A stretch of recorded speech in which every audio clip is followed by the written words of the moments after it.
there, and welcome to our course on angel numbers. This is part 1 of our series, and today I'm going to introduce you to angel numbers and numerology. I'm really excited. You know, this class has been a long time coming, and hopefully you're here because you sense intuitively that your angels are communicating with you all the time, and it's true. I think there are different orders and levels of angels, and I certainly think that we all have our own guardian angels around us as well. I do think all of the angels are connected via a vast network, and that they all share energy streams together. And so I think the presence of any angel in your life is a blessing to be celebrated.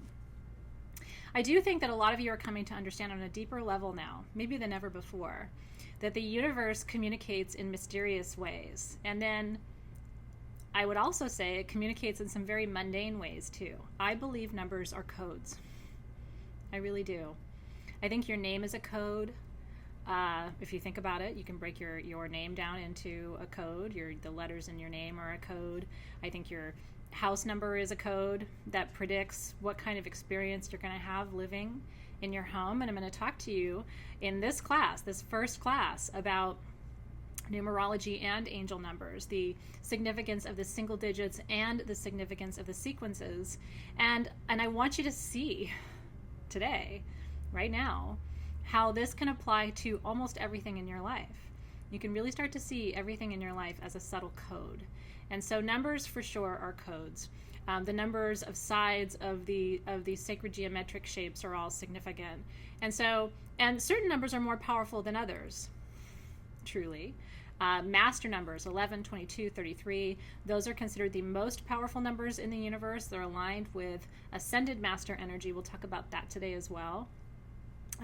But all of the life path numbers have their gifts and their challenges. So I'm going to walk you through all of that today. So the only thing you need for anything I'm about to tell you to make sense is your birth date. I need you to know the number of the month you were born in, the day you were born, and the year you were born. You're going to need those 6 digits or more, depending on your birth date and your month and your day and your year. But those digits, whether it's a single digit or a double digit and then the year, are going to yield your life path number. And that life path number is going to be your code, your key to understand all of these mysteries. So I'm 8/9/73, 8/9/1973. Have your birth date ready. And so when we get to the life path information, I'm going to walk you through exactly what your life path is and what you can expect. I would encourage you to take notes, okay, as many notes as you want. Some people like to take a lot of notes. Some people like to listen, especially, when it's content that's new. Sometimes it's good to listen the first time and then go back and take notes, so you can consider that as well. There is going to be a lot of information, but I want you to see that it is completely applicable.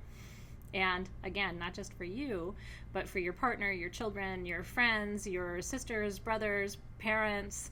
Everybody in your life has a life path number. And the extent to which your relationship will be harmonious really is also a function of how compatible your life path numbers are. And sometimes we need incompatibility to create tension, which ultimately leads to transformation. So I would say I've noticed in my life, for example, that I have certain members of my family who have life paths that might stand a little bit in conflict with my own, but I have benefited from that because they're also teaching me. Again, every life path has specific gifts that it brings and some challenges too that it faces. So without further ado, let's dig right in. Doreen Virtue, of course, is one of the masters in this domain, and she certainly has published and written a lot of information about angels in general. But one of the things that we all understand from Doreen's incredibly powerful teaching is that angels do communicate with numbers. And they communicate in numbers in sequences, and that's why 222 is considered an angel number, 333 is considered an angel number, and so forth. Some people only consider angel numbers to be the sequences you see in time, something you can see on a clock. So in other words, they would not include 666, 777, 888, or 999 as angel number sequences because they aren't associated with time. You're not going to see it on a clock. But I differ a little bit because I think you can still see those sequences of numbers in many different places in society, in your daily life, right? And so we're not just limited to time as a way that the angels can communicate with us. They have lots of other venues. And I gave you a few examples earlier. Your social security number is a code. And, I'm not going to go there today, but I will tell you there are conspiracy theorists who will tell you some pretty intense things. One of the conspiracy theories that's out there that I have heard in my community is that your social security number, when it's assigned to you, actually has a value that is placed on you.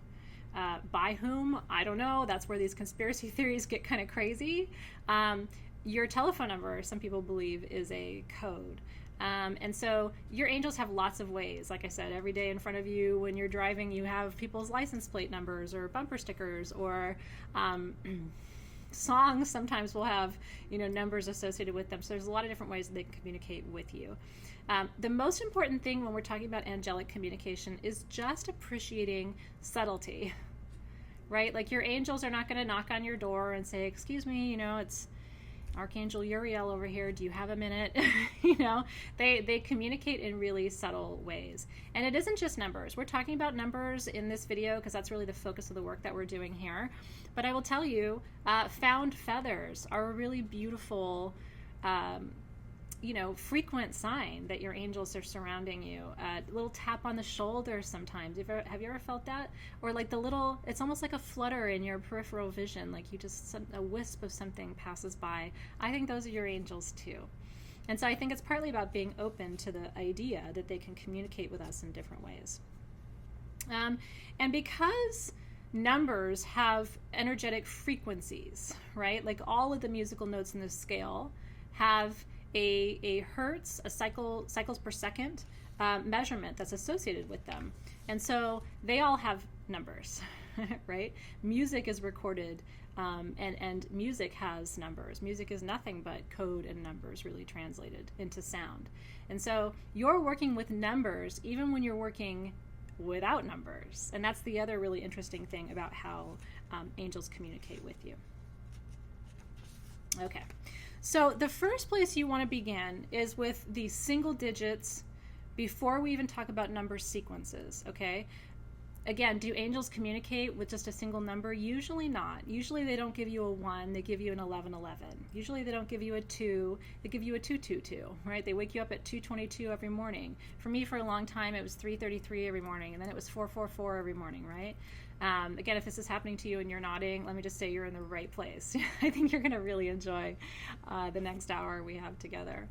But in order for you to understand the sequence, you have to understand the essence of the single digit. And so that's why I'm starting with numerology, and then we will spend the bulk of our time talking about these sequences.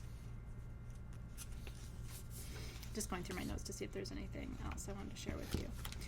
If you want to deepen this work beyond just taking this class, I really want to suggest that you begin to journal. I would recommend that you actually buy for yourself or dedicate for yourself an angelic journal, an angel guide journal, where you document your experiences, the signs that you're receiving.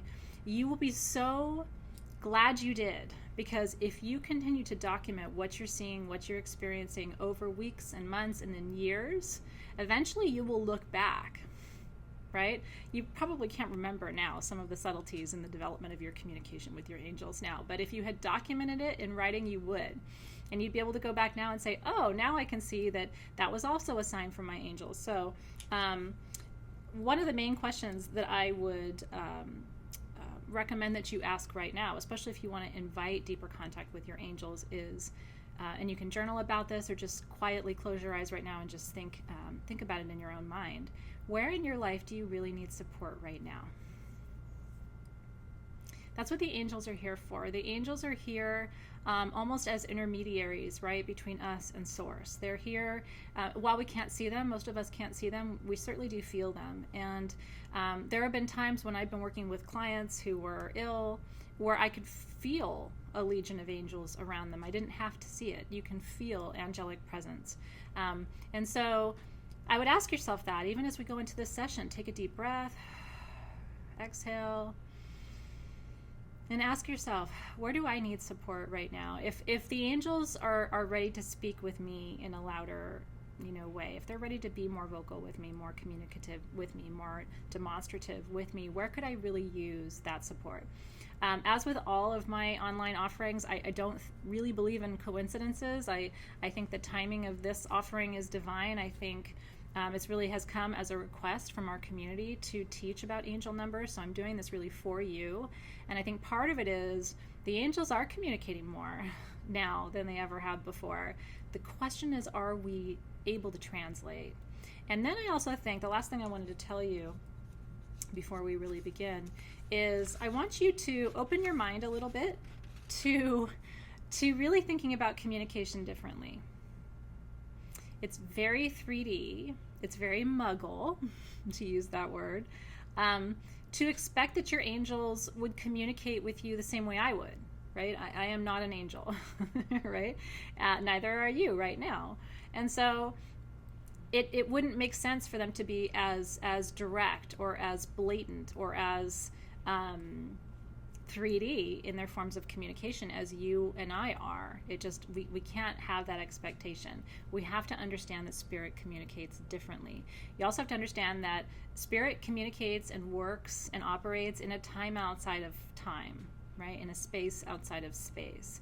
In the spirit world, they're not bound by space-time dimensions. They are outside of those boundaries. And so they have a lot more latitude, opportunity, currencies that they can work with to communicate with us. And it really, I think, is up to us to figure out how they're communicating. It's not so much up to them to try and find a way, to make it happen with us. And I think when they want to speak with you, and I would take your registration for this class as a sign that they do, they've put me now in a role as translator. I'm here to basically give you enough wisdom and insight and information so that you can actively translate the messages that you're getting and integrate them, because the goal is for you to use what they're showing you. Their wisdom is always accurate, and it's always right on time. You might look and say, where have you been? I've been calling you for 10 years. If they haven't come yet, it hasn't been time. And then when they arrive and they express their presence, it's like,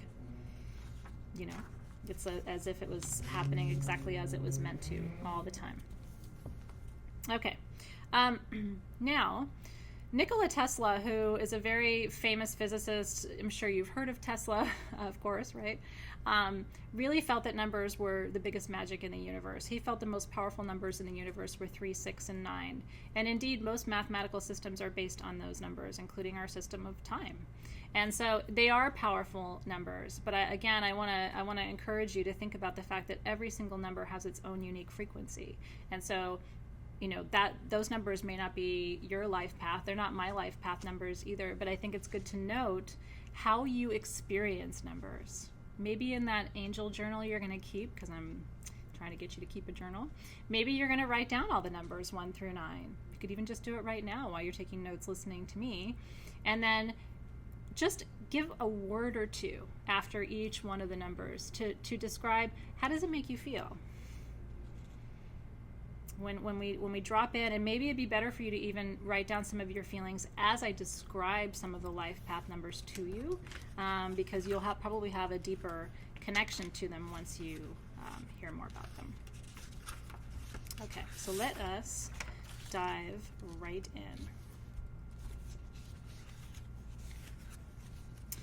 So let's begin with number 1. Let me back up for just a second to explain how you calculate your life path number, and then we'll dive into the life path numbers. Okay. What you're going to do is you're going to take the numbers of your birthday. We'll use my birthday as an example, August 9th, 1973, which is 8, right, for August, 9 for the 9th. And then you're going to add the digits of your birth year individually. So my math looks like 8 plus 9, and then I'm going to add 1 plus 9 plus 7 plus 3 for the year, because I was born in 73. So you're adding up the month of your birth, 1 through 12, right? You are adding up the date of your birth, what day you were born on, right? So 1 through 31. And then you are adding up all 4 digits of your birth year. 1 plus 9 plus whatever. There could be some of you who are here who were born in 2000, so I don't want to leave you out. So it could be 2 plus 0 plus 0, 0, or 0, 1.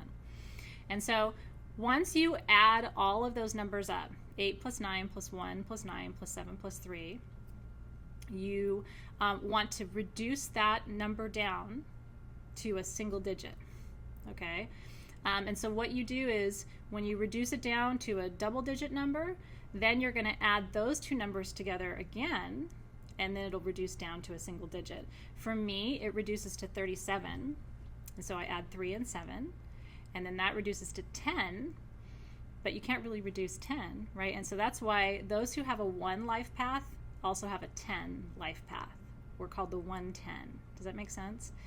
So the life path numbers are 110, 1 or 10, which is the same. 1 plus 0 is 1. 110, 2, 3, 4, 5, 6, 7, 8, and 9. So once you have your number, then everything I'm about to tell you is going to make a lot more sense. And this is some of what I'm about to share with you in terms of numerology is kind of standard, right? Like information that you would find almost anywhere you would go. And then some of it is my own reflection, having worked with thousands of clients all over the world for 7 years in my work as Sage Goddess. And then before that, studying astrology and studying numerology and studying the interrelationship of numbers and energy for decades. And so hopefully you'll find that this is really comprehensive information that blends sort of the best of common wisdom in terms of what numerological profiles represent, and then also a little bit of what I call athenatizing from my own experience. Okay, so without further ado, number 1. And again, we're talking about the single digits now before we talk about the angel numbers, the sequences, the 1111s, the 222s, because I really, as a teacher, I want you to have the foundation of what the essence of those numbers means and represents. They're not different, really. You'll see that 1 is definitely related to 1111, and 2 is definitely related to 222. The angels use the sequences to communicate with you because otherwise you wouldn't pay attention. If you just kept seeing 2s, you'd be like, all right, already, I'm seeing 2s. When you keep seeing 222, that's going to get your attention, and that's why they communicate in sequences. It's a code, and they're waiting. Sometimes it's a test for you. Have you ever had that experience where you're like, I think they're waiting to see if I'm going to notice that they're waiting to see if I'm going to notice, right? It's like, is she ready yet? Is she curious yet? Can I get through to her yet? So anyway, keep that in mind. All right, number 1. I am a 1. If your life path number is a 1 or a 10, all of the information I'm about to share is for you. Okay. The 9 life path numbers, I like to use metaphors because I'm a very visual learner. So I want you to imagine that they actually all pertain to cycles of growth in nature. So I'm going to use that metaphor too as I teach you about each of the individual numbers. So the number 1 life path is the seed. We are potential. We are untapped potential, number 1s, okay? Even we don't know what we're capable of, which is why 1s need really good mentorship. 1s are the natural leaders. Out of all of the life paths, they are the natural leaders. There have been more U.S. presidents who have 110 life paths than any other life path number. And that's because it is traditionally associated with leadership. The other energies of number 1, I'm just going to kind of run off the list for you. So if you're taking notes, here are all of the properties associated with number 1 life path. Creation, beginnings, force of will, leadership, originality, ambition, visionary, individualistic. Those are all of the qualities associated with number 1s. Highly creative, highly individualistic, highly visionary, very driven, very ambitious, but all kinds of seeded potential. The rest of the life path numbers are past the seed stage. They're either sprouting or they're blooming or they're harvesting. It's only the 110 life path that has all of this kind of energy built up inside. It's unactivated potential. Now, all of the life path numbers correspond to major arcana figures from the tarot, which is interesting too. So I'm also going to share those correspondences with you in this class, because I think every layer of connection deepens your wisdom and your understanding of the energy and the essence of these numbers. So the one life path relates to the magician in the tarot. And so the magician, if you think about, if you have your cards, you can take a look. The image on the front of the magician card, particularly in the traditional Rider-Waite deck, is the magician standing before his altar. And he has all kinds of magical tools, just like all of mine sitting here on my altar, and all of yours sitting on your altar. And if you look at his tools in the major arcana, there's a tool that represents each of the 4 elements. So not only is the magician learning how to use his tools, he's learning how to work with the forces of nature and to manipulate them, right? To work with them toward a specific outcome, which is the definition of magic. Magic is the active, intentional manipulation of energies to create or manifest a desired or specified outcome. My definition of magic, anyway. Life Path 1 people are here to change the world, and they know it. A lot of times they don't know how they're going to do it, and they also are not aware of the vastness of their own resources. And so one life path people really learn a lot about themselves as they go through challenges in life. They need those challenges because it teaches them sort of what they're made of. And so you can see the connection. I'm going to go through all the single digits, and then I'll come back to the angel sequence numbers toward the end of this hour that we have together. But if you think about let's just look at 1 and then 1111, which is the first of the angel numbers, right? 1111 is manifestation. It's pure manifestation. Do you see the connection between 1 and 1111? Do you see the connection? Right? And so they all have that connection. And that's why I think if you learn the essence and the power of the single digits, then when you transfer that wisdom to the sequence, you see how the sequence is magnified. It's just a magnification of the essence of that original number. So if you're a 110 life path, you are here to shake it up. You are the seed that just got planted, big, juicy, ripe seed that came from a healthy plant, and now you've been put into the ground, you've been given a little fertilizer and a little water, and you are ready to just take off. And it's like there's nothing holding you back, right? That is the gift, and that is the beauty, truly, from my perspective of the one life path. All right. One life path people are able to manifest almost anything they desire, and it astounds people. But part of it is they are hugely faithful, and they often are very good communicators with spirit. You rarely find a one life path where you would say to them, hey, you know what, did you know spirits communicate with you? Very rarely would a one life path say, oh, I don't know if I believe that. Ones tend to be very spiritual, very powerful people. All right, the 2 life path. Now, here's where it gets interesting. All of this is logical when you really think about it. 1 plus 1, okay, is the 2. It's all of that untapped potential separated now. And so now you have union energies, balance, duality, faith, marriage, intercourse, right? It's the union of souls. And so going back to our growth cycle metaphor, right? The 1 was the seed. In growth cycles, number 2 is trust, okay?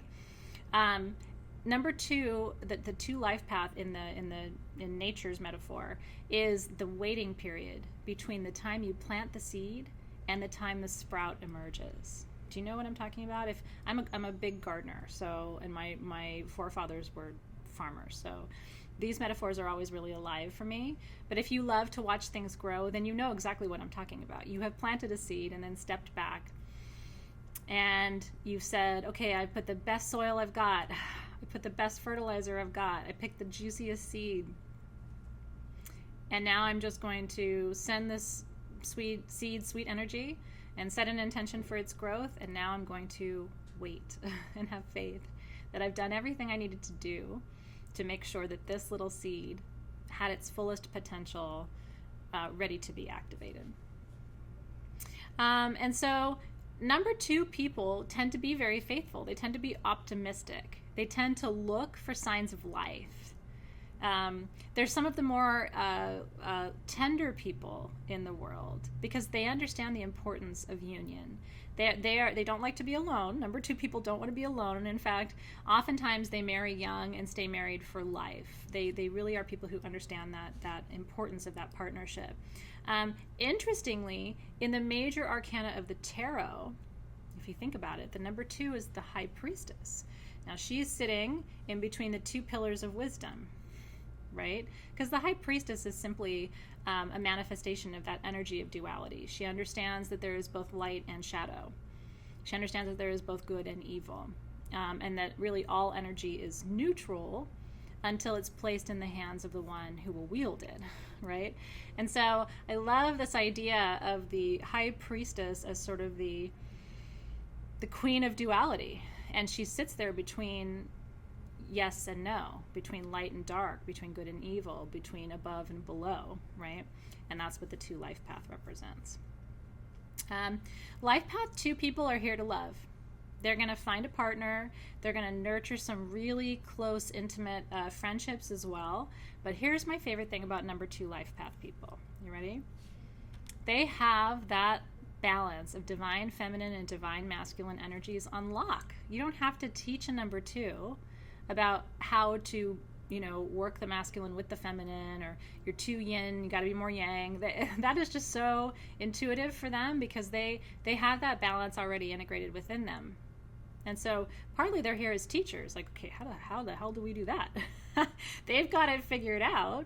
And so 2s, you guys are here to teach us about being in relationship. What does it mean to be in divine relationship?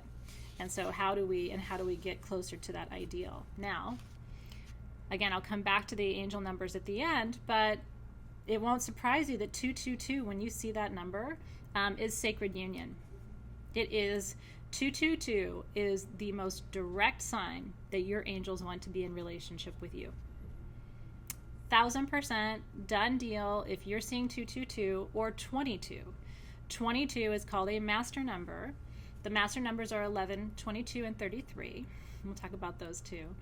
We have a lot to get to still, and we've only begun to scratch the surface. That's why this is going to be a multi-part series, and this is the first part. I want to ground you in kind of all the basics, and then we can really explore and expand and do some guided meditation and visualization work together too. Okay, so the 2s are intuitive. They're the peacemakers. They are incredibly wise, diplomatic, and so they're good people to have around for negotiation. They're very good people to have around in business because, again, they're always looking at how are we better together? We're better together than we are apart. And so how do we harness the benefits of being in relationship with each other rather than looking at, the cost maybe of being in relationship? Okay, number 3 life path. This is my daughter. So this is the first of the ones I've told you about other than mine that resonates with personal relationships. I have quite a few 3s around me. My daughter is the most obvious one. And so number 3 in growth cycles, this life path represents that first new leaf.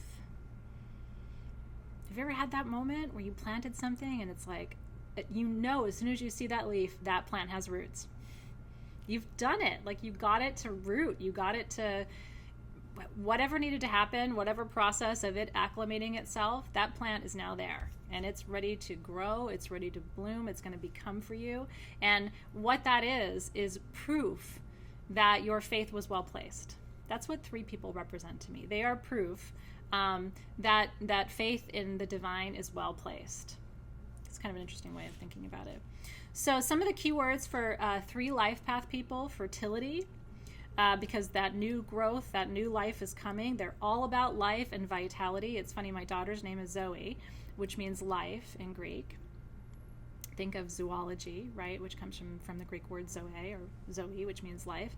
And she's a 3 life path, which is all about vitality. She is so much that fresh green leaf. She's always, if you need optimism, she's always got some reason to be positive or some reason to be, looking at all the good that there is. In fact, when she found out she's a B plus B positive blood type.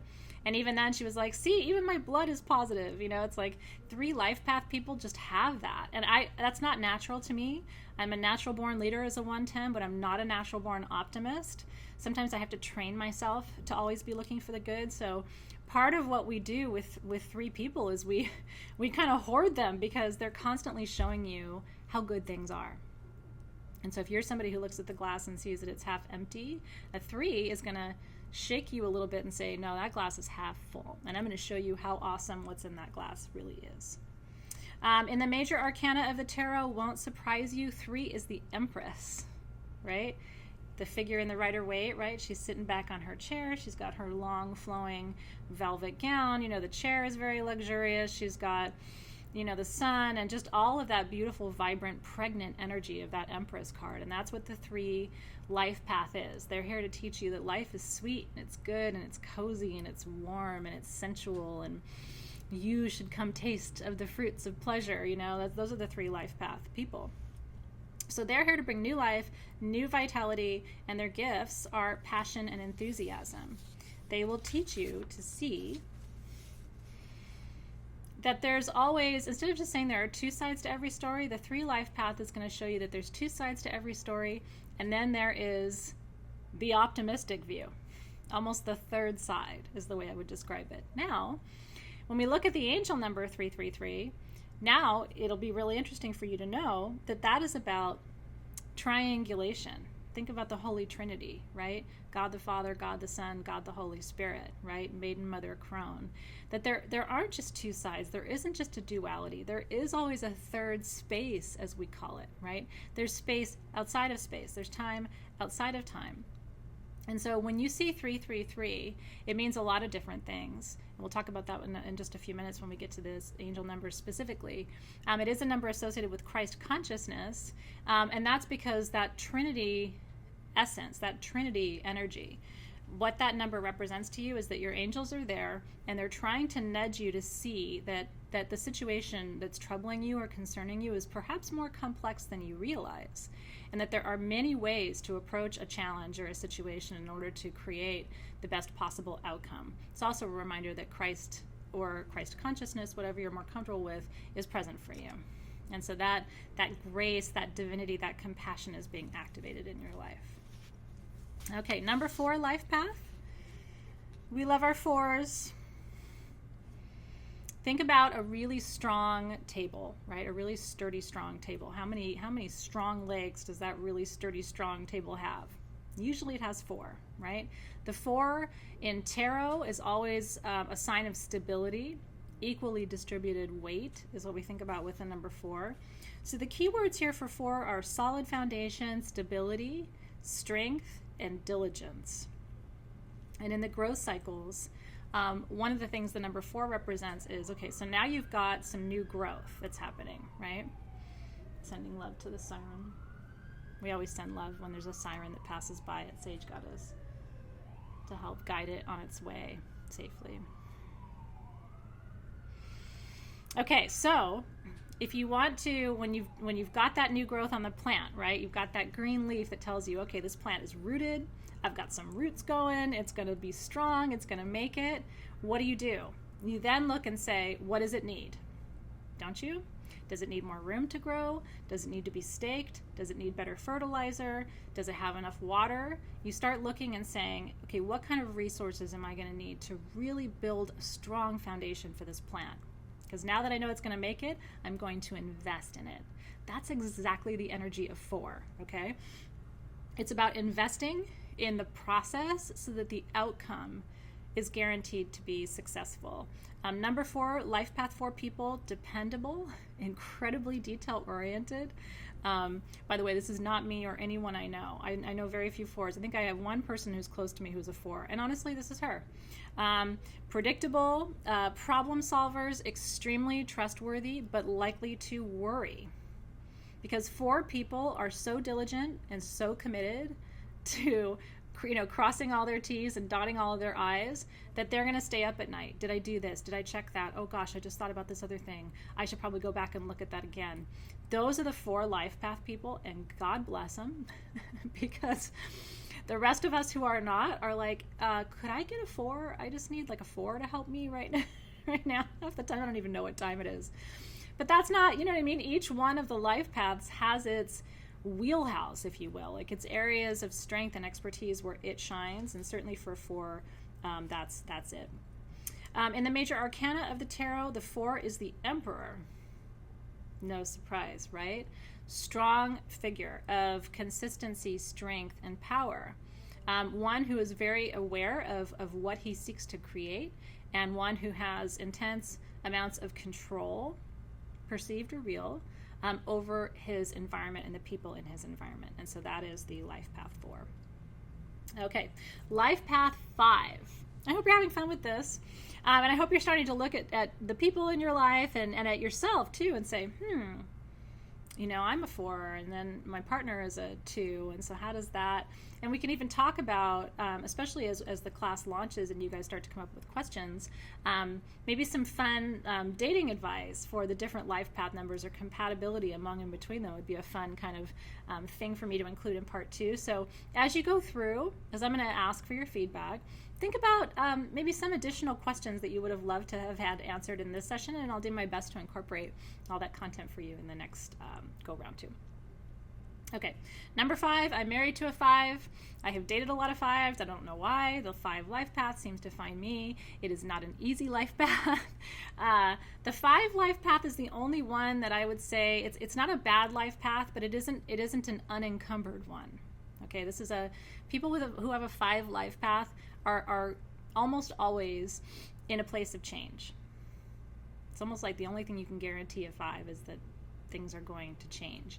And so 5s become really resilient because they've had to go through change so many times. They become incredibly self-aware. They sort of know what to anticipate from themselves and how to address their own needs. In growth cycles, the 5 plant is rooted and has established health.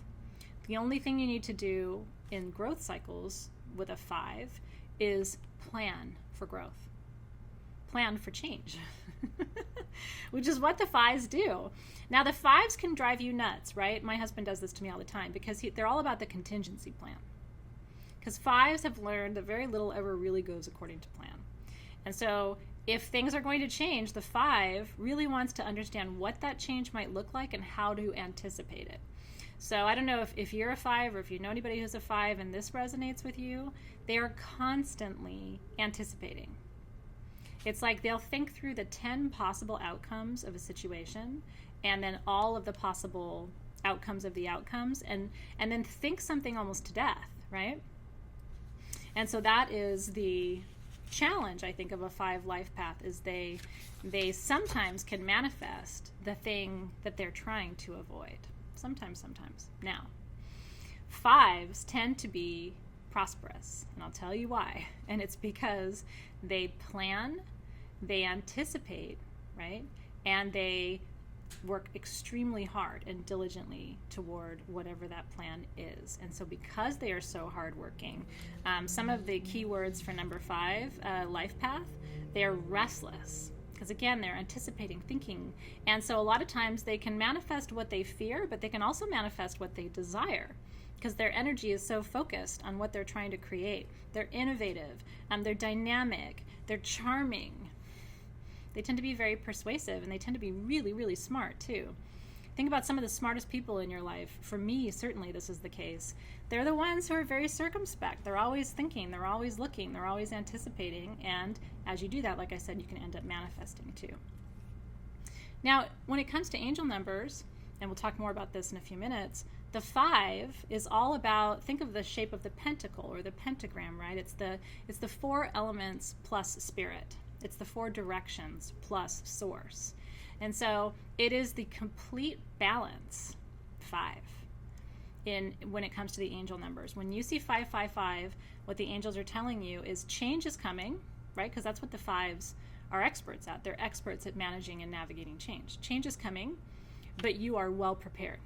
That's what 555 means. Don't worry. The angels are coming. They're surrounding you because change is coming. But because your spirit guides and you and probably your higher self have already, anticipated and planned and thought about all the possible scenarios and outcomes, you will be successful. So I love it when I see 555. It tells me something's coming, but it also reassures me that whatever's coming is intended, and I have been prepared on some level by my spirit guides, as you always are too. Okay, number 6.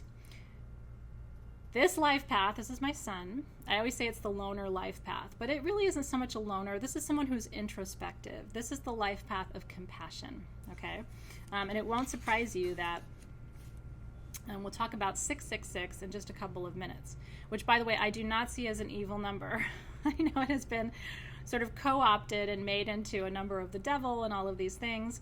But 666 actually, because that number, the number 6, represents balance. Think of the 6-pointed Star of David, as above, so below. In terms of angel numbers, 666 actually has nothing to do with anything dark. It actually has everything to do with heaven being recreated on earth. And so when you see 666, it's a sign of balance to you, opposing forces coming into a sense of unification. But the 6th life path, if you think about growth cycles, it's the first flower. I love that metaphor so much. It's the first flower. You planted that plant. You had to wait for it to get rooted. You had to plan for its growth, make sure it had enough space. You were fertilizing it. And now you've got a flower. And that's the life path 6. And that's how I think of my son. And honestly, every life path 6 that I know is very much this way too. They are here for blooming and enjoyment. They are here to create home. 6 life path people like to be at home. They're homemakers. They like to take care of their home. My son, if I move anything or change anything in our house, gets very upset. And I think it's partly his life path, because he'll say, no, that's part of our house. You know, even if it's like an old cushion that has to get thrown out, he's like, no, but I really love that cushion. That's more of a 6 life path. My daughter wouldn't even notice, right? Like, oh, there was a cushion there. I didn't even know. Meanwhile, my son is like breaking up over it. They like to be alone. Number 6 people, it is not a bad day if you say, hey, you got to go sit in that chair by yourself for 3 hours. They're like, okay, I can do that. And they're very compassionate. And part of the reason that number 6 people are so compassionate is that they've spent that time introspectively coming to understand and learn about themselves. And so they have that gift to give to others, which is really beautiful. They have that ability to then express, because they understand themselves so well, they're able to also understand others. Again, think of that metaphor, right, of 6 of as below, so above, right? As above, so below, as within, so without, right? If I can be introspective and compassionate and self-loving, then I can also be I can send that energy outward too and express that in the world to other people as well. Okay, in the major arcana of the tarot, the number 6, of course, is the Lover's card, which again just underscores the beauty of 6, which is, the Lover's card in the major arcana of the tarot is always about a choice. And it's the choice to, go within and express love to oneself, or the choice to go without and express that love in the world, knowing ultimately that both of those things are the same, because we're all one. So if I love myself, I am loving you. If I love you, I am loving myself. And so ultimately, the biggest spiritual gift of the Lover's card in the major arcana of the tarot is coming to realize that what we think of as outward expressions really are inward expressions, and vice versa. And so, like I said, it won't surprise you that 666 as an angel number, which we'll focus on in just a minute, actually, like I said, has nothing to do with evil, has everything to do with balance and compassion in the universe. And I think what happened over time is anytime we want to make something dark, we take a light concept and invert it. And so it could actually be that the 666 angel number on so many levels is one of the sweetest. It's one of the purest, because that love from a life path 6, when they love you, because they don't love everybody. they're picky, but when they love you, you know it. And they have sweet, tender ways of expressing their love, don't they? It's like, again, it's off the grid a little bit. They're not, they're not effusive about it, but they're very, when they love you, it's real, and it's for life, right? Okay. And then the 7 life path, did I give you everything I wanted to? Responsible, caring, self-sacrificing, very protective. Those are some of the descriptions of a 6 life path. They make great parents. They really do. 6 life path people are great parents, because they genuinely act selflessly in service of the highest good of their children. You know what I mean? They're not projecting their fears or anything else. They're selflessly sort of looking at what's best for the child. Number 7 life path is all about truth, wisdom, and spiritual growth. 7 is the number of cycles, as we've talked about that too. In growth cycles, number 6 was that first flower. The 7 in growth cycles, the 7 life path, is fruit. Now we're cooking with gas, right? Like now that plant is rooted. I got a little flower. Now I've got an orange, right? Like now I've got something that can really nourish me. The 7 life path people, they nourish. They are nurturers. They nourish. They are spiritually wise. They tend to be older souls. 7 life path people are very curious. They're tolerant. They can be very introverted, but they're deeply spiritual. They're very diligent, and they can be careful, sometimes too careful. Sometimes these can be the worry warts. The 6s and the 7s in terms of the life paths are the ones who tend to worry too much.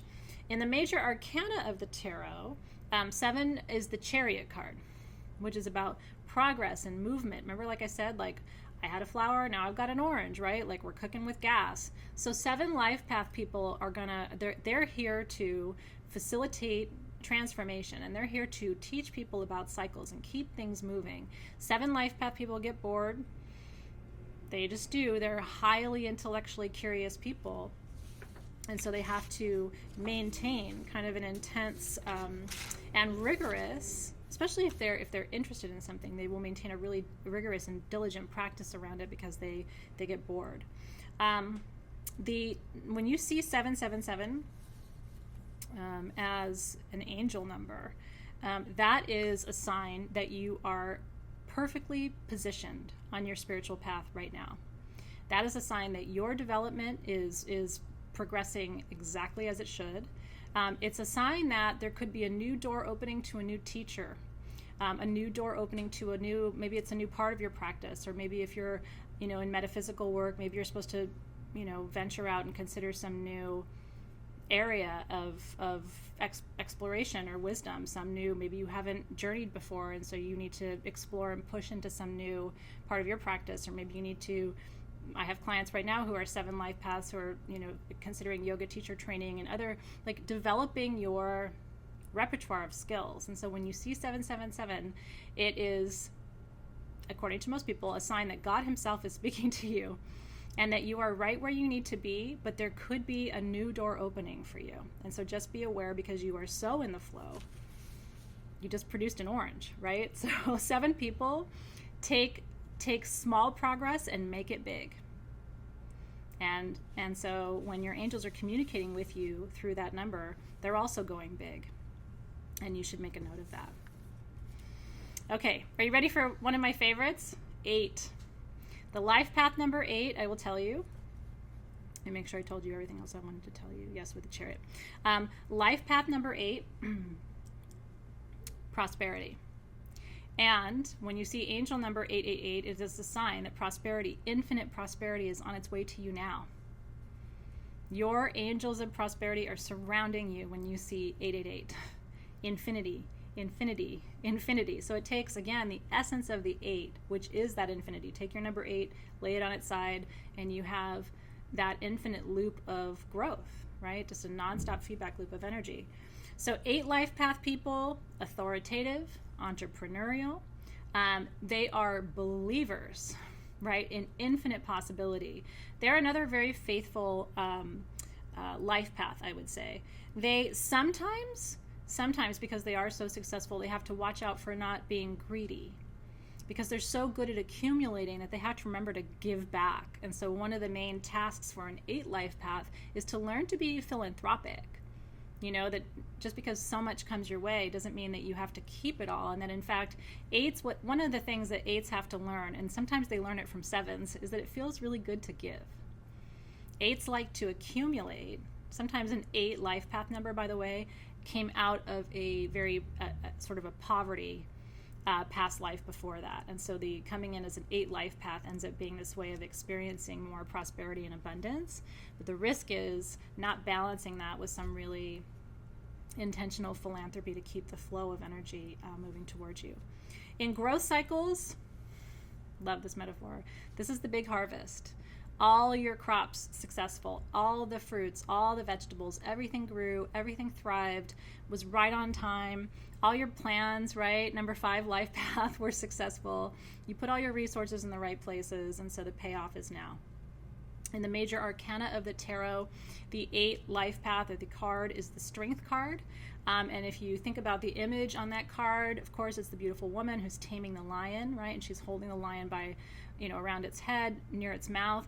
You wouldn't do that if you weren't very strong, if you weren't sure that you were in really good control of that situation. And so it's this reminder that 8s have the ability to control what seem like uncontrollable circumstances. They have that strength, right? And so I think that's part of the wisdom of this number, and it's part of the power of this life path number 2. 888, like I said, when you see that angel number, is a sign that God is blessing you with prosperity, that there is fullness coming your way, and there is a bounty of a harvest coming that you need to start celebrating now. If you see 888, I want you to call me on the phone so I can celebrate with you, because that is not an angel number you see very often, but it is like a trumpet from the universe. And when I have seen it or had clients see it, there usually is some sort of a windfall that comes. And so 888 is the money number, money angel number. You actually can, and we've got some beautiful tools coming for you.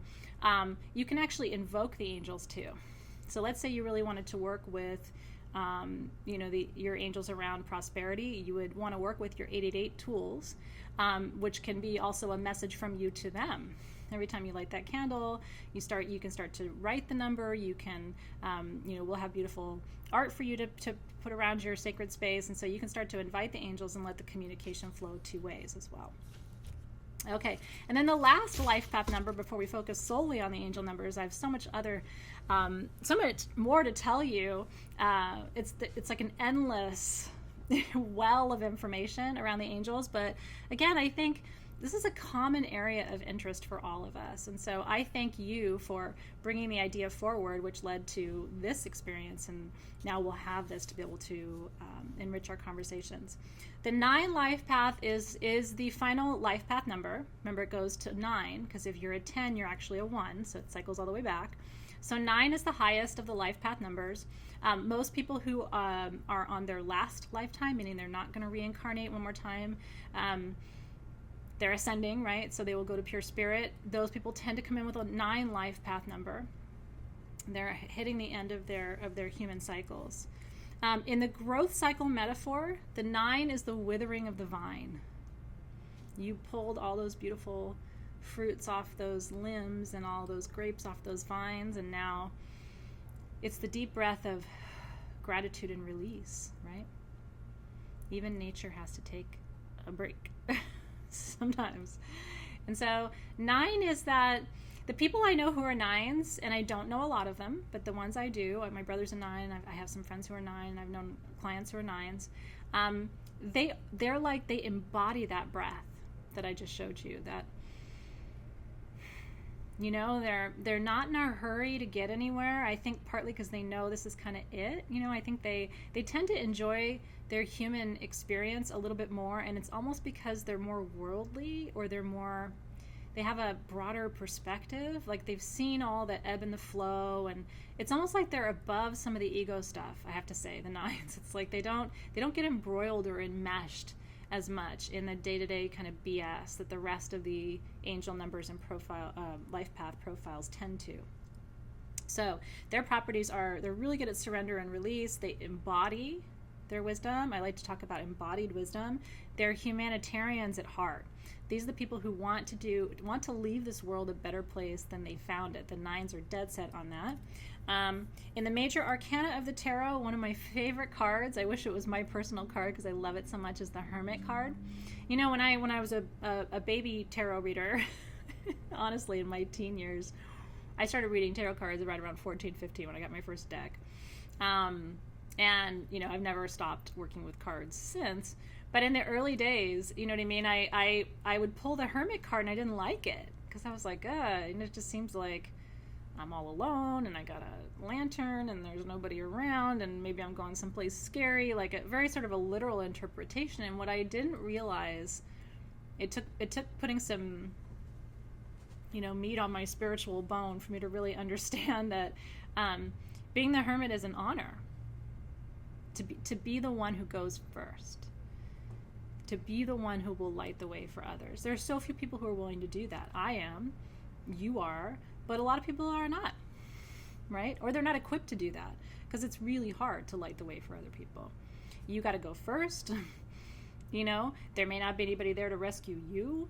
So you have to have your own tools, your own skills, your own, right? To have everything that you need. And so it is a solitary path of enlightenment and peace, the 9 life path number. A solitary path of enlightenment and peace. 999 as an angel number is the completion of karmic cycles. It is the end to a broader cycle. And so whereas the 9 life path represents that on a micro level for the individual, the 999 angel number sort of magnifies the essence of that to represent broader ending of cycles. If you see 999, something big in your life is coming to an end. And big enough where you probably won't be surprised.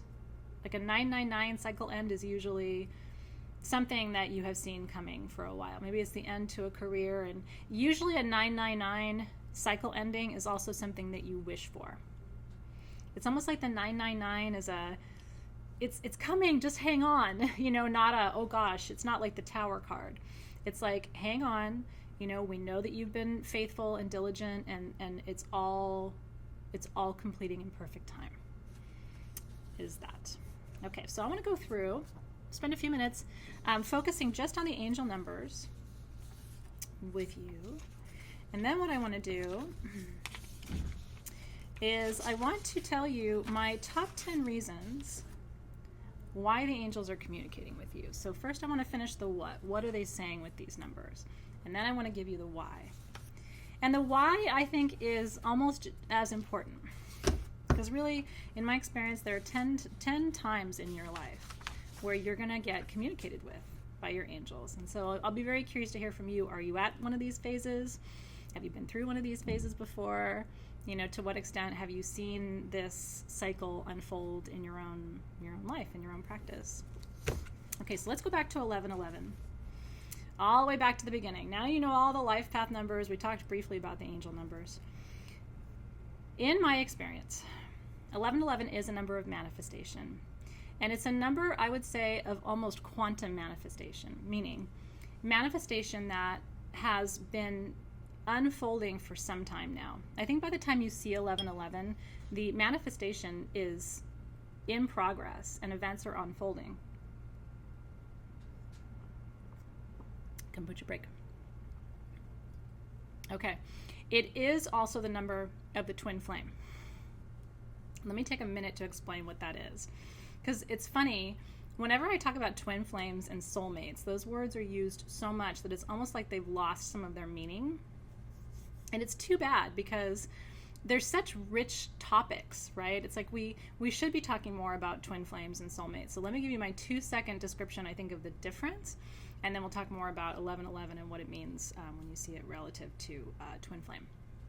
So my belief and the belief of many of us in the metaphysical community is that when you come into this lifetime, there are 2 parts to you. You are one half of a whole spirit. You are complete unto yourself, so I'm not saying that you are incomplete in any way, but you do have a complement. And some people will say if you're a woman, it has to be a man. Keep in mind that your spirit is not gendered. You come into a container. So I'm female in this lifetime because my soul entered a female container, but I have been male before. So have you, right? And so it doesn't mean that there's a man spirit on the other side waiting for me. It just means that the other half of me is there. And that is the twin flame. The soulmate relationship is an earthbound relationship. And that is a relationship that you can physically consummate, right? You can find a soulmate, you can meet them, you can consummate that relationship. You can enjoy that relationship on a physical level. The twin flame, you can't, because it's that you rotate. So I incarnated this time, next time my other half will incarnate, and I'll stay there to watch, right? And then we do this little dance. And so one of us is always coming through. I like to think, and this has been validated for me in meditation and through conversations with clients and practitioners over all these decades, I do think we get a little time between. And I sometimes think about that. Like, I really hope I get time with him, her, when I get back. You know what I mean? Before he, she has to, I don't like to say it, but, you know, I don't know if it's male or female. So I don't want to attach an inaccurate descriptor. But I do hope that we get time before the other of us has to come back through. Because it seems sweet that we would have kind of a reunion. And again, spirit time isn't time. It's not like, oh, I hope we have a couple days together, because days don't mean anything in the spirit world. 1 second is 10,000 years is 1 second. So it's hard to describe what a quantum reality is like, but because time doesn't exist, you don't have these metrics. And so it could be that, you know, our soul returns and it feels like we have 10,000 years together, but we really have 10 minutes together before that other soul incarnates back again. So the twin spirit and the soulmate energies both align to 111, 1111. 111 is an angel number 2, so you can see 3 ones or you can see 4 ones. Most of us see 1111, 1111. Some of us see it as a time, some of us just see 4 ones. And so you don't have to see it on a clock. Like I said earlier, we're not just bound to time. But I do think that when you see 1111, it is a sign that either an earthbound beloved or your skybound beloved is with you. I really believe that. And it makes me kind of emotional. I'm sure it does for you too, because I see it every couple of days consistently. There are times where I'll see it more, but I see it every couple of days, mostly in the morning. And it's always just such a happy, like, you just see it and you go, you know, like, I feel you too. I miss you too. I think of you too. It's just a sweetness around those karmic love relationships. And I mean love in the broadest possible sense, right? Because a lot of times soulmates are lovers, but a lot of times they're not, right? Have you had a soulmate who's not a lover? I have. And so those can still be really sweet relationships without that. Because the magician energy is so strong with the number 1, I do want you to see 1111 as a number of manifestation. It really is. And so not only should you think, oh, my soulmate's near me, or my twin flame is present to me. And again, always interpret the angel numbers positively. I can't think of a single scenario in which an angel number is there to do anything other than comfort you. They generally don't come just to warn you of something bad and leave. They genuinely and generally come to your aid. And that's why I was saying you can begin to reverse this communication now by working consciously with these numbers, writing these numbers, maybe creating jewelry with them, burning the candle that I'll create for you, working with the gemstones that are aligned to it. You can start to consciously call these energies in as well. Okay. When you see 1111, remember that you are here to create magic for others. You are here to represent and to teach about synchronicity. And that by sharing your stories, sharing your examples, talking about 1111, then other people start to notice you do become a teacher just by living your experiences. And that simply by being and allowing and demonstrating what is possible, using your tools like the magician, that you become, your angels inspire you then to become a human form of inspiration for others. So they work through you to help heal and transform and inspire others too. So 1111 is manifestation and communion with the soulmate and twin spirit. I love that one so much. Okay, 222. Are you waking up at 222 every morning? Are you seeing 222 every afternoon? Are there twos all around you all the time? That is duality. Duality. When you see 222, it is a sign that there are masculine and feminine forces of creation at work in your life right now. And your angels of balance, your angels of duality, and your angels of that that blend of masculine and feminine power are with you. So something in your life when you see 222 is urging you to take a step back and look at situations or circumstances from a more balanced perspective. Okay, one of the questions too that you can ask yourself when you see 222 is what complements you? What do you need more of? Remember that question I asked you right at the beginning of this session where I said, where do you need support? Because that's where you can start to invoke your angels. 222 is asking you, what do you need? You have this, do you need that? You have a little bit of this, do you need more of that? It's like this, it's a yin and a yang. It's trying to figure out what you're missing, the angels are, so that they can supply that to you and provide that for you. When you see 222 as an angel number, you are reminded that you're never alone. There's always a 1 plus 1. There's an entire spirit community that surrounds you, right? You have so many allies in the spirit world. You have your own higher self. You have your twin flame. You have your spirit guides who come and go. And we wanted to talk about the difference between spirit guides and angels, right? Spirit guides have, for the most part, incarnated as humans before. And so they've had that human experience. And so I like to think of them as point-in-time resources. Your spirit guides oftentimes are assigned to you for a season or a reason, like some work that you're going to do or a certain time period that you're going to go through something, and so they'll show up. I have also come to meet spirit guides through people. Have you ever had that experience before? Like where I'll meet somebody and there's like such an incredible chemistry. You know, we hit it off, we start talking, it's like we've been old friends, and then all of a sudden I'll start feeling a new spirit guide in my dream time. And it's like I know for sure that that person showed up just to deliver that sweet energy for me. When you see 222 as an angel number, you should seek what is missing from your life, and you should remember that whatever you are seeking is also seeking you. Your dreams have been given to you for a reason. That's what 222 means. Your dreams have been given to you for a reason, and they were given to you. They weren't given to anybody else. Okay. 333.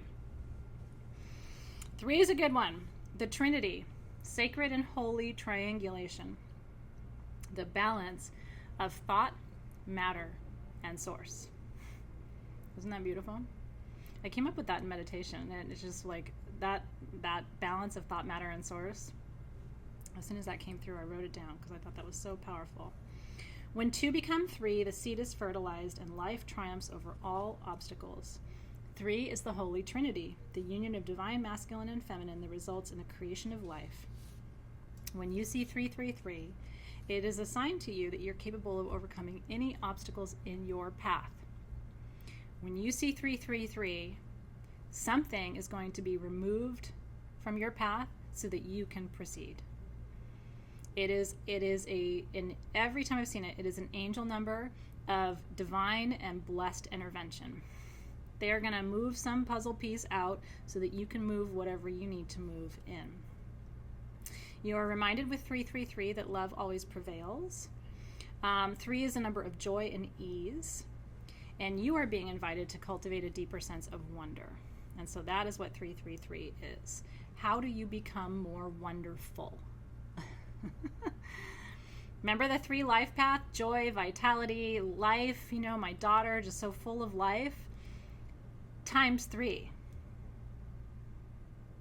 And so the universe wants to create life through you. It wants to create opportunity. It wants to fulfill the commitments you made when you signed your soul contract and said, I'll go.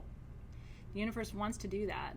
Sometimes we lose sight. And so 333 is the angel number of Christ consciousness. We're going to talk about master numbers in just a minute. And so one of the things I want you to remember, here's my master number sheet, is that 33 is the master number associated with Christ. Sorry, bear with me just for 1 second. I've got so many different notes. Okay. Yeah, so there are two master numbers. There's three master numbers, 11, 22, and 33. And so traditionally, 11 is thought to be a master number associated with manifestation, the soulmate, the twin flame. 22 is the master number associated with the Buddha. And 33 is the master number associated with Christ and Christ consciousness. And so if your life path number, if you got an 11 or a 22 or a 33 before you reduced down to your single digit, you then have two life path numbers. You have your single digit life path number and you have a master number. If you're an 11, a 22, or a 33. Some people say 44 and 55 too. In my experience, 11, 22, and 33 are the master numbers, and they're associated with two of the most profoundly important ascended masters in human history, Jesus Christ and the Buddha. And so I will tell you, I am not a master number person, but I know many, many people who are master number people, and they truly are otherworldly. There truly is something Christ-like or Buddha-like about them. And so if you're a master number person, I want you to count yourself extremely lucky, because you are. I think it's an incredibly powerful number. And so there is the 3 life path. There's the 33 master number, which is associated with Christ consciousness. And then there's 333 angel number, which is also the angel number of Christ consciousness as well. Okay, 444. 444. 4 represents the most solid foundation upon which to build, as you remember. When you see 444, here's what your angels are telling you. They are working through you to build your dreams on a solid foundation. Do you know what 444 means? And I almost want to cry telling you this. When you wake up in the middle of the night and you look over and it's 444, it's the only angel number that's there to tell you stop worrying. Seriously. And I want you to think about how many times you've seen 444. For me, it's always when I'm anxious. And I always just take a deep breath and say, like water off a duck's back. If the angels are telling me not to worry, who the hell am I to worry? Right? Give it to God and go to bed. So, your dreams are being built upon steady foundations. Have no fear. Learn to trust that everything you need is already on its way to you. Begin to trust in your sense of stability and surrender all of your fears of what might be or what might happen. Remember, the entire universe seeks to manifest through you, and it will only build structures on your behalf that are solid. Isn't that beautiful? The universe is not going to create anything through you that isn't magnificent. If your intention is strong, if your faith is strong, the universe is not going to build a little shitty house. It's going to build something strong and beautiful for you. And so keeping your intentions clear, keeping your frequency high, all of these things when you're manifesting are going to yield the quality of outcome that you're really looking for. Okay. And then on to 555.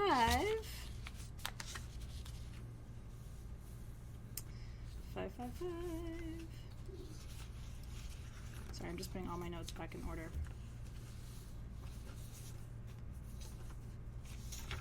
Here we go. Okay, 555. As I mentioned earlier, 5 is the number of the points on the pentagram, right? So you have, and it's 4 elements, right? Earth, air, water, fire, and spirit. It's the 4 directions, north, south, east, west, and spirit, right? And so that is why the pentagram has 5 points. The human head, the human body has 5 points, right? A head, 2 arms, 2 legs. And so in numerology, 5 is both about prosperity and about sacrifice. And that's why the 5 life path struggles. They ultimately create prosperity, but they have to do it through change, through rapid change and evolution, and having to learn how to manage that change. When you see 555, it tells you change is coming, but you have been well prepared for it. And so you will navigate that change with all 5 of your points intact. You will manage that change intellectually using your mind, which we know magically is our most powerful magic tool anyway.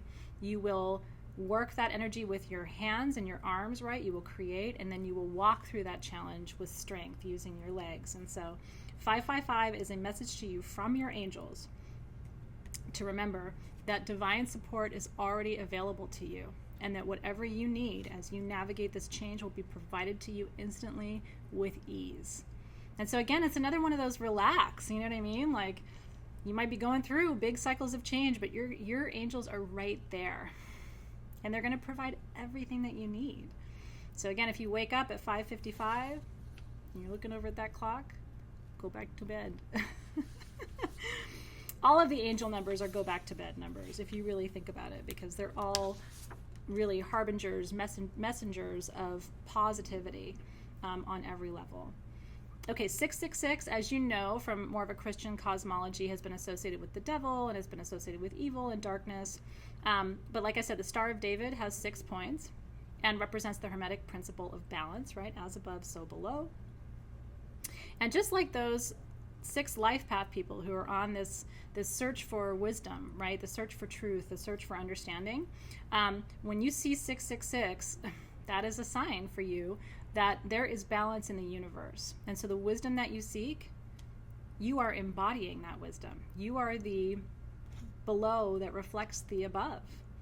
It's almost a message of unity when you see 666, truly. It's unity, balance, and trusting that everything that is unfolding in your life is actually just a mirror of what exists in the spirit realm. And if you can trust and rest in that, then you automatically will create the balance that you seek. And so that's what 666 represents. But it's interesting, isn't it, how we take such a beautiful concept and find a way to attach negative connotations to it so that it takes on something darker and more insidious. It's the way a lot of the beautiful parts of our earth-based traditions and practices have been taken away from us, and sort of co-opted into these messages and these meanings that had nothing to do with the original intention, right? And so we have to get back to the sort of the true meaning of things and not let fears or manipulations of things taken out of context over time really influence how we interpret, especially magic, right? It's like so much more complex than that. Okay, 777, one of my favorites. And by the way, we may not have time in this session to go over house numbers, but if you would like to talk about that in an upcoming session, I really did want to talk about house numbers with you, because the number of your house, if you add up the digits of your address and then reduce it to 1, that has related but still a slightly different meaning. And so I've always tried to find 7 houses and 8 houses. I tried not to find 5 houses because you don't tend to live in a 5 house for very long. So anyway, we can talk about all that too. Just keep the ideas coming of other things you'd like to see. Okay. 7 as a number is sacred in every spiritual tradition. I don't think I have to tell you that, right? And so it is one of the most important numbers, especially in the Eastern traditions. To a certain extent, it's even more important than the Western traditions. So 7 is automatically a number associated with God. When you see 777, it is such a validation to you that you are on your soul's true intended path. It is a sign from God himself, if you believe in God or source creator, that you are seen, that where you are right now is exactly where you are meant to be, and that everything is unfolding in perfect time and in alignment with your highest good. And so that is the message, that is the wisdom of the 777 angel number. Keep in mind that 7 life path people tend to be spiritual teachers, and I think part of the way in which they do that, part of the way in which they embody that deeper spiritual wisdom is that they allow that energy to come through themselves. They begin to sort of, it's almost spontaneous how it just flows through them. And so I think that's, in some ways, it could be a message to you about your own teaching. Maybe you're meant to step forward and be a more, a spiritual teacher in some more formal capacity than you are now. And so take it that way too, looking at it from that perspective. 888, as I said earlier, is probably my favorite of angel numbers because it's so rare and special. It means the angels are smiling upon you, bringing prosperity and blessings of abundance to your life. It can be in the form of financial prosperity, but it doesn't have to be. Sometimes they're blessing you with prosperity of love and support and encouragement in your life. And so that's one way that you could interpret the 888. But I also think if you want to, like I said, begin to communicate with your angels, you can call in those angels too, angels of abundance, angels of prosperity to come and bless you. But keeping in mind that, like I said, it may be material, financial prosperity, but maybe there's a different kind of blessing of prosperity that you're seeking right now. What could that be for you? Maybe you're looking for prosperity of health, right? Or maybe you're looking for prosperity of time. Time, I feel like, is always my most limited resource. I always just wish there was one more hour in the day, or, I wish that, my kids stayed up 15 more minutes so we could spend more time together in the evening. I'm always looking for like little more pockets of time. So maybe you want to call upon your angel of prosperity to bring you a prosperity of time and ease and flow of time so you don't feel rushed. And then 999 is, like I said earlier, it is the signaling to you that a broader cycle is completing. This could be a karmic cycle. It could be a cycle from your ancestors, right? It could be work that began with your ancestors centuries ago, millennia ago, that's coming to its completion now. Some of you have set an intention for karmic cycles to come to an end, and so when you see 999, it is a validation that intention has been answered and responded to, and that in fact the energies are shifting and lifting, and whatever that cycle was, it is coming to its true and natural conclusion at this time. One of the questions that comes up around the 999 is, where in your life do you need to say goodbye? What doors need to be closed? And so can you look around your life and see, because it's really, really true energetically. Every time you close a door, you really do open another one. You create a new container, right? And so sometimes it's good to proactively close doors in your life. Have you found that? I have really found that to be true, I will tell you. Not to close relationships, but sometimes just to close energy streams. It's like I don't need whatever that was anymore. And then I make space. Because I always like to tell people, I think of energy like a pie. And I always say, your energy is infinite, and it truly is, right? It's like this unending well of flow, right? But it's also finite. There are 24 hours in a day, You're in a human body. Am I telling you things that you don't know? But you know what I mean? And so you take this infinite source energy that you are, because you are infinite, right? Do you ever stop and just think about how infinite you are? There's nothing that's not you, right? Everything's you, and yet nothing is you, right? But you have to be bound by all these conventions. And so I see 999 as this, I don't know, a little bit of a liberation call, that maybe some part of what has held me back is going to come to an end now. And if I can gracefully and gently release it with grace, I'll be blessed by whatever comes to fill that part of the container in the future. I like that idea. Okay, so let me tell you the last thing I want to share with you. I think there are 10 discrete moments in your life when the angels try to communicate with you more directly than usual. So I'm going to leave you with these 10 reasons you might be seeing angel numbers now. And again, these are just my kind of quick observations based on work with clients and based on my own noticing that at certain times in my life, the angelic messages are much clearer and more frequent, right? I'll see the numbers all the time. Then I'll go months where I don't see any of them. Are they not communicating? Am I not noticing? It's always this dance, right? And you don't know what it is. Setting the intention to notice more than you do now is a really helpful thing for you to do. Okay, so the first sign, or first reason why you might be getting more communication from your angels is that you're waking up, right? You're becoming conscious. And so as you wake up, meaning you're starting to connect the dots in your life a little bit. You're seeing that synchronicity isn't just synchronicity, right? Like there really are no accidents. And so as you begin to awaken and you become more attuned to subtle energy streams and frequencies in your environment, right? Then the messages come more frequently. And I do think that the frequency increases, even though I think it's also partly a function of you noticing more. But you might be waking up. The second reason is you need help and you're ready to ask for it, right? Like I said earlier, your angels do come when you call them, and you do need to ask for their help. And it's as easy as, I need you. Where are you? Come to me, right?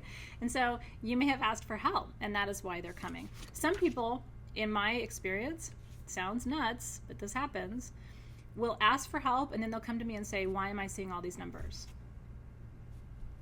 you're seeing the numbers because you asked for help. It's like chicken and the egg, right? Which came first? The third reason why you might be seeing angel numbers more frequently is there's something you need to release or you need to trust. Like it's a sign to you, let go a little bit. Like take your hands off the steering wheel and let spirit drive. Spirit's driving anyway. And so if you can really get into that place of surrender and release, the whole process becomes more enjoyable. The fourth reason might be that you do indeed need to feel connected. Maybe you're feeling really alone in your life. The angels don't want you to feel alone. It is the biggest lie, I think, of human existence that we're alone. We're not alone. There's so many spirits around you right this very instant. You are not alone. You just can't see them. The reason we can't see spirits is because of the frequency. When matter vibrates at too high a frequency, you can't see it with your human eyes. They would have to lower their vibration so much to be eye visible to us, or we would have to raise our eye vibration so much to be non-local here and visible to them, neither of which is going to happen. So we are in this, it's a fascinating thing, right? And in a way it serves both of us, right? We have to learn to trust them. They have to learn how to communicate with us. It's a dance that we do. The fifth reason that you might be seeing more angel numbers now is that you are looking for protection. Maybe you've been asking your angels to protect you or guide you or protect your children or keep your house safe or whatever it is. And they do come for that too. And they are always protecting you. But sometimes you've asked for more visible protection and they show up in a more visible way. You also might be feeling really lost, right? Am I on my right path? Where are my angels? You know what I mean? What am I supposed to be doing? I feel like I got off my path and I don't know how to get back on. And so that's another time that you'll see more angel numbers. You might need healing. Physical, mental, spiritual, emotional. And again, you may have asked for that healing and the angels are coming. It could be just an affirmation that you're in flow. When you get into energetic flow, when you raise your frequency to be in direct alignment with all that you seek, that's flow, right? Things just seem to sort of come easily. You don't have to work as hard, right? Because work equals not in flow, right? I mean, and I don't mean like not having to work for what you want, but I mean having to fight for something and claw your way and overcome obstacles all the time. That's not flow. So angel numbers can be just a really nice validation that you're in flow. They can mean that your soulmate or your twin flame is with you. We talked about that earlier. And the last one is, and this is kind of my favorite, you might be seeing angel numbers because you've been chosen. I believe that you have been chosen. I think there's something really uniquely special about you. And so I don't know why that makes me emotional to tell you that, but it does. Maybe it makes you emotional to hear it. I think there's something really uniquely special about you. And so I feel blessed that I've had the chance to encounter you on my path. And do you realize to what extent you are a messenger too? How much the angels communicate through you, through light codes, right? We've talked about this in other classes before too. I know that there are a lot of light codes that I carry and activate through eye contact, right? So when you're in class with me, I'm activating code all the time. And so that's one of the ways that we have relationship together. You may not even be conscious of all of that, right? But it's happening on all these subtle levels. And so I think I feel that way about you too. I look and I think you're a very unique, rare, special person with gifts. And you're here for such a short time to share those. It's like, what's the best, fastest way for you to share who you are, what you love, and what you know with others who need it, who need you. And that's where the angel numbers come in. They're these little signposts along your way saying, more of this, less of that. Don't worry so much about this.